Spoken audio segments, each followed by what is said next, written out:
Estamos em 1945. A Segunda Guerra Mundial, um conflito que mergulhou o mundo num mar de sangue e brutalidade sem precedentes, finalmente chegou ao fim. As celebrações da vitória ecoam pelas ruas, mas a devastação é palpável. O regime nazista, responsável por atrocidades inimagináveis e pelo assassinato sistemático de milhões, jaz em ruínas. As cidades alemãs estão em escombros e o mundo observa, atônito, a extensão da destruição. Enquanto o mundo tenta se reerguer e começa um longo processo de cura, uma pergunta fundamental surge: o que acontecerá com os autores desses crimes hediondos? A reconstrução é árdua, mas a busca por justiça é ainda mais crucial. Os aliados, determinados a garantir que tais atrocidades jamais voltassem a acontecer, estavam resolutos em sua busca por justiça. Reuniões e conferências são realizadas para planejar os próximos passos. A dimensão dos crimes nazistas representava um desafio sem precedentes. A coleta de evidências é meticulosa e cada documento revela horrores inimagináveis. Nunca antes o mundo havia testemunhado uma barbárie tão calculada e generalizada. As imagens dos campos de concentração libertados chocam a consciência global, um verdadeiro pesadelo na Terra. O Holocausto, o genocídio sistemático que ceifou a vida de 6 milhões de judeus, permaneceu como um testemunho assustador da barbárie humana. Memoriais são erguidos para garantir que essas atrocidades nunca sejam esquecidas, como um alerta constante para as futuras gerações. Mas o reino de terror nazista se estendeu muito além do Holocausto. A ocupação nazista deixou cicatrizes profundas em toda a Europa, um continente marcado pela dor e pela perda. Milhões de outras pessoas, incluindo poloneses, ciganos, cidadãos soviéticos, opositores políticos e outros considerados indesejáveis pelo regime nazista, também foram assassinados ou perseguidos. O mundo exigia responsabilização. A justiça era uma necessidade imperativa, uma forma de restabelecer a ordem e a dignidade humana. Os aliados, reconhecendo a gravidade da situação, estavam determinados a responsabilizar os autores desses crimes por seus atos. Os preparativos para os julgamentos são intensos e detalhados, um esforço conjunto para garantir que a justiça seja feita. Não era apenas uma questão de retribuição, mas de estabelecer um novo paradigma de justiça internacional no qual tais horrores nunca mais seriam tolerados. A criação de um sistema de justiça global, inspirado na experiência do Tribunal de Haia, é vista como essencial para a paz futura. O palco estava montado para o que se tornaria um momento crucial na história jurídica: os julgamentos de Nuremberg. Esses julgamentos, realizados na cidade que um dia sediou os maiores comícios nazistas, não só buscavam justiça, mas também estabeleceram precedentes para o direito internacional. Após a Segunda Guerra Mundial, a cidade de Nuremberg, Alemanha, antes um símbolo do poderio nazista, palco de desfiles e discursos inflamados, tornou-se o cenário de um evento histórico, o Tribunal Militar Internacional. Este tribunal, instalado no Palácio da Justiça de Nuremberg, foi um marco na justiça internacional, estabelecendo precedentes que ainda ressoam nos dias de hoje. Convocado pelas potências aliadas vitoriosas, Estados Unidos, Grã-Bretanha, União Soviética e França, os julgamentos de Nuremberg, como ficaram conhecidos, marcaram a primeira vez na história em que líderes de um Estado foram responsabilizados legalmente por crimes cometidos em tempo de guerra. Este foi um passo crucial na construção de um sistema de justiça global. Um passo em direção a um mundo onde a lei internacional prevalecesse sobre a tirania. De novembro de 1945 a outubro de 1946, 24 oficiais nazistas de alto escalão, incluindo Hermann Göring, Joachim von Ribbentrop, Wilhelm Keitel e Rudolf Hess, figuras proeminentes do regime, foram julgados por seus papéis nas atrocidades cometidas pelo regime nazista. Estes homens, que outrora detinham imenso poder, agora enfrentavam a justiça, respondendo por seus atos perante o mundo. As acusações contra eles eram graves: crimes contra a paz, crimes de guerra e crimes contra a humanidade. Cada acusação, cuidadosamente redigida e fundamentada em provas irrefutáveis, refletia a magnitude dos horrores perpetrados sob o regime nazista.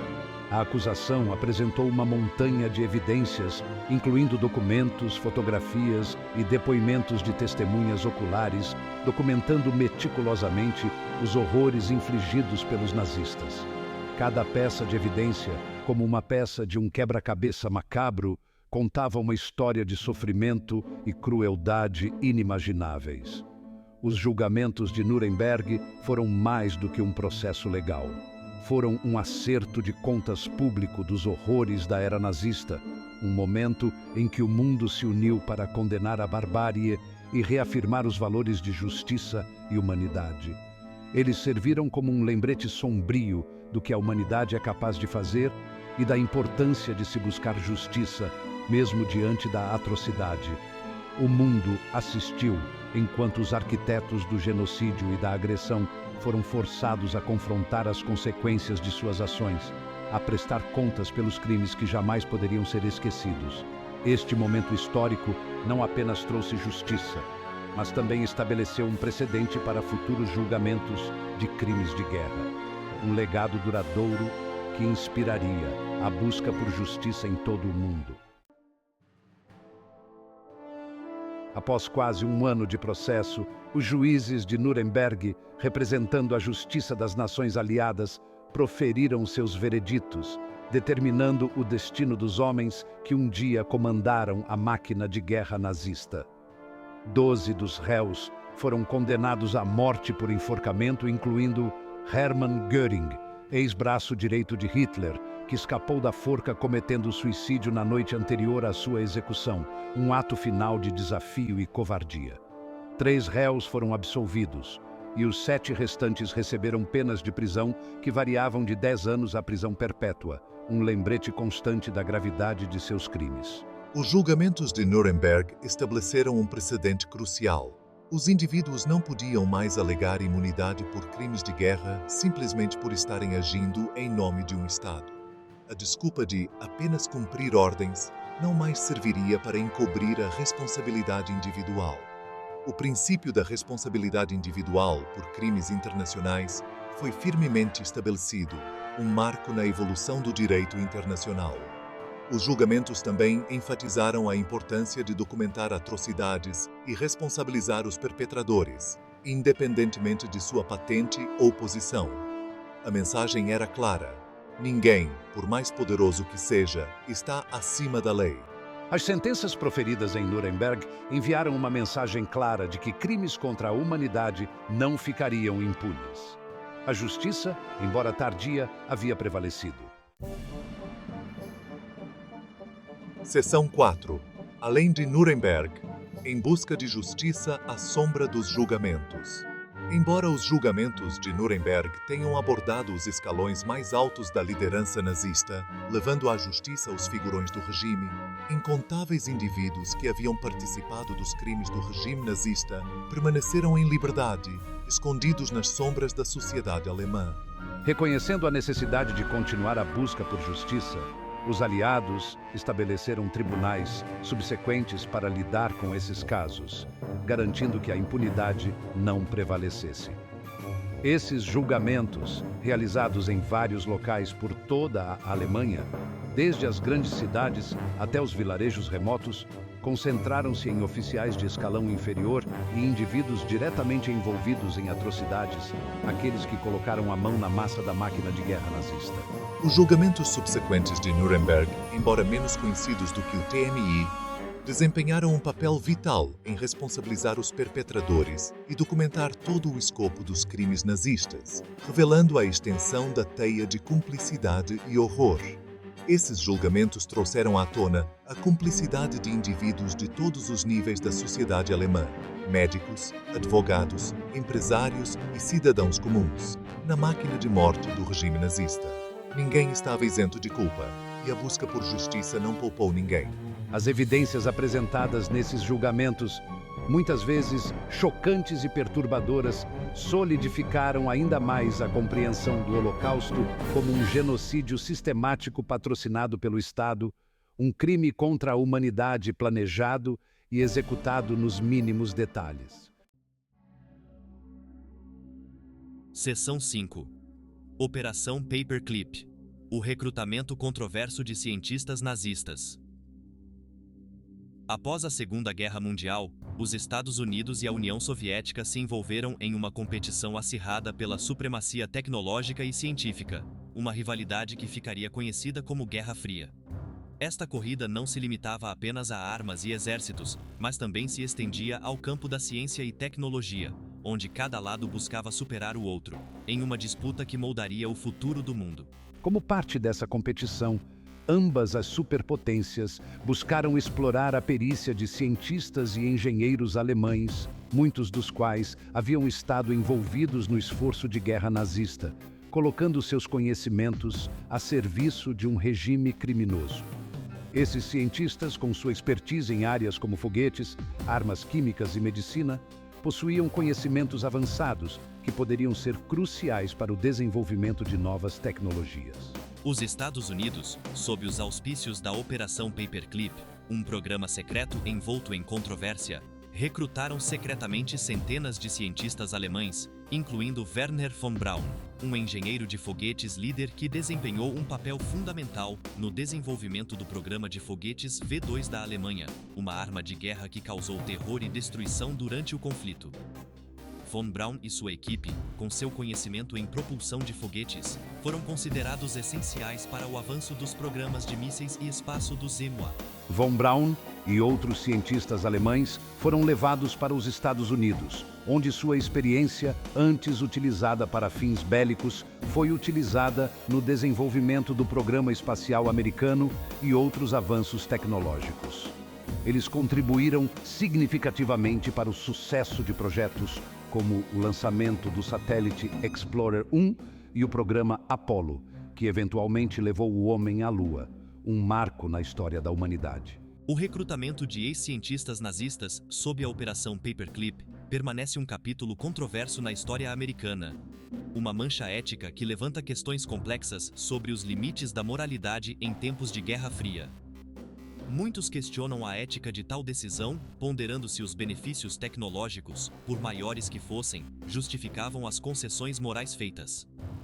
Os críticos argumentam que a Operação Paperclip representou um compromisso moral inaceitável, permitindo que indivíduos cúmplices de crimes nazistas, responsáveis por sofrimento e morte, escapassem da responsabilização e se beneficiassem de suas atividades durante a guerra. Este debate, longe de ser um mero exercício histórico, continua a ressoar, levantando questões sobre justiça, ética e as complexidades das decisões tomadas em tempos de conflito, quando os fins parecem justificar os meios. Seção 6. As Ratlines. Rotas de fuga para um inimigo odiado. À medida que a rede aliada se fechava sobre a Alemanha nazista, como uma armadilha se fechando sobre a presa, muitos indivíduos implicados em crimes de guerra, temendo a justiça e buscando escapar da punição por seus atos, tentaram escapar da captura. Com a ajuda de indivíduos e organizações simpatizantes, muitas vezes movidos por ideologias obscuras ou interesses escusos, esses fugitivos utilizaram rotas de fuga clandestinas, conhecidas como Ratlines, para fugir da Europa e buscar refúgio em países distantes das cenas de seus crimes, esperando desaparecer no anonimato. As Ratlines mais bem estabelecidas, como caminhos tortuosos em um mapa, levavam à América do Sul, particularmente Argentina, Brasil e Chile, países que, por diferentes razões, tinham governos simpáticos à causa nazista ou estavam dispostos a fechar os olhos para a presença de criminosos de guerra em troca de favores econômicos ou políticos. Essas Ratlines frequentemente envolviam a assistência de membros do clero católico, alguns dos quais motivados por antissemitismo, uma chaga que assolava a Europa há séculos, ou pelo desejo de ajudar aqueles que consideravam refugiados fugindo da perseguição comunista, um contexto político complexo que marcou o pós-guerra. A existência das Ratlines Como um fantasma que assombrava a justiça, permitiu que muitos criminosos de guerra nazistas escapassem da justiça, encontrando refúgio em terras estrangeiras. Esses indivíduos, outrora peças-chave na engrenagem nazista, conseguiram reconstruir suas vidas, muitas vezes sob identidades falsas, e evadir a responsabilização por seus crimes durante décadas. Um fracasso da justiça que manchou a memória das vítimas e lançou uma sombra sobre o pós-guerra.